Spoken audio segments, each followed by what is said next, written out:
நேற்று கரூரில் நடந்த விபத்தை நினைத்து இதுவரைக்கும் எனக்கு மனசு பதறிக்கொண்டிருக்கிறது. குழந்தைகள் அன்றாடம் நான் சந்தித்து மகிழும் தெய்வங்கள். இந்த மாதிரி கூட்ட நெரிசல்களை குழந்தைகளை கூட்டிட்டு போறத பொதுமக்கள் கண்டிப்பாக தவிர்க்க வேண்டும். ஏன்னா எப்படி கூட்டம் இருக்கும், எந்த பக்கம் நகருவாங்க, என்ன பாதுகாப்பு முறைகள் இருக்கு எதுவும் தெரியாமல் அந்த குழந்தைகள் நம்மளை நம்பி கூட வந்துருவாங்க. ஆனா அங்க போனதுக்கு அப்புறம் அந்த நெரிசல்ல இருந்து அவங்கள வெளியில கொண்டு வருதுன்றது அவ்வளவு சுலபமான விஷயமாக இருக்காது. ஏன்னா அந்த நிமிடம் நம்ம கண்ட்ரோல்ல இருக்காது. அந்த ஸ்டாம்பீட் அப்படின்றதே, கூட்ட நெரிசல் அப்படின்றதே எல்லாரையும் மீறி நடக்கக்கூடிய ஒரு விஷயம். இந்த விபத்து எதுக்கு நடந்தது, எப்படி தவிர்த்திருக்கலாம், எப்படி இதுக்கு பாதுகாப்பு செய்திருக்கலாம் என்றெல்லாம் ஒருத்தருடைய மனசிலும் இப்ப கேள்விகள் எழுந்து கொண்டிருக்கிறது. எதுவாக இருந்தாலும் அந்த குடும்பங்கள் தவிக்கும் அந்த துன்பத்திற்கு யாராலையும் ஈடு கொடுக்கவும் முடியாது, பதில் சொல்லவும் முடியாது. ஒரு குடும்பத்துல அது தந்தையாவோ பிரதராவோ சிஸ்டராகவோ யாராக இருந்தாலும் அவங்கள நம்மளால ரீப்ளேஸ் பண்ணவோ அவங்கள கொடுக்கறது நம்ம சக்திக்குள்ளே இல்லை.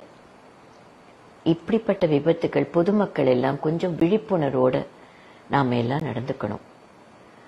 நாங்க பாரத சேவா அப்படின்ற எங்களுடைய ஸ்தாபனத்தை இதுக்காக தான் உருவாக்கியிருக்கோம். நேற்றுக்கு எங்க ஸ்தாபனத்துல இருந்த வாலண்டியர்ஸ் அந்த இடத்துக்கு போனதுக்கு அவங்களுக்கு முதல்ல ரொம்ப நன்றி. அதை தவிர ஜனங்கள், நம்ம பொதுமக்கள் எல்லாம் ஒன்னா சேர்ந்து எப்படி நம்மள காப்பாத்திக்கிறது, பார்த்துக்கிறது, ஒரு சமுதாயமா எப்படி நாம ஒன்னா சேர வேண்டும், எதையெல்லாம் மனசுல வைத்துக் கொள்ள வேண்டும். ஒரு நிகழ்ச்சி நடக்கிறதுனா அதற்கு நாம எவ்வளவு தூரத்துக்கு ஒத்துமையாக இருந்து நாம எப்படி கட்டுப்பாடோட நடந்து கொள்ள வேண்டும், இது எல்லாமே யோசிக்கிற தருணங்கள் வந்தாச்சு. ஜனங்களே, பொதுமக்களே, அன்பான தமிழ் மக்களே, எங்கு எது கூட்டமாக சேரும் நேரம் இருந்தாலும் பாதுகாப்பை மட்டும் விட்டுடாதீங்க. குழந்தைகள், பெண்களால கடைசி நிமிஷத்துல ஓட முடியாது. அந்த நெரிசல் ஏற்படும் பொழுது என்ன முயற்சிகள் எடுத்தாலும் அங்க இருந்து நகர்றது ரொம்ப கடினமான விஷயம். இனிமேலும் இப்படிப்பட்ட நிகழ்வுகள் நடக்காமல் இருக்க எல்லாரும் சின்னாக சேர்ந்து, அரசாங்கமும் சரி, பொதுமக்களும் சரி, காவல்துறையும் சரி, இந்த நிகழ்ச்சிகளை நடத்துபவர்களும் சரி, எல்லாரும் ஒத்துமையாக சேர்ந்து இனி இப்படி நடக்காமல் பார்த்து கொள்ள வேண்டும். என் மனசு அந்த நாம் தொலைத்தோமே குழந்தைகள் அவர்களிடம் இருக்கிறது. அவர்கள் என்ன தப்பு செஞ்சாங்க, அவங்களுக்கு இதை பத்தி என்ன தெரியும், இந்த நிகழ்ச்சி பத்தி என்ன தெரியும், என்ன நடக்க போறதுன்னு என்ன தெரியும்.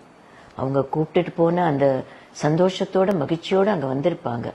ஆனா இன்னைக்கு அவங்க இல்லைன்னு நம்ம நினைக்கும் போது நம்ம மனசு எவ்வளவு பதறுகிறது.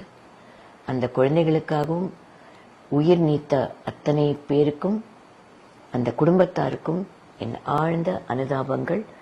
உயிர் நீத்தவரை நினைத்து நினைத்து நம் மனம் தவிக்கத்தான் முடியும். இனி இப்படி நடக்காமல் பார்த்துக் கொள்வது நம் கடமை.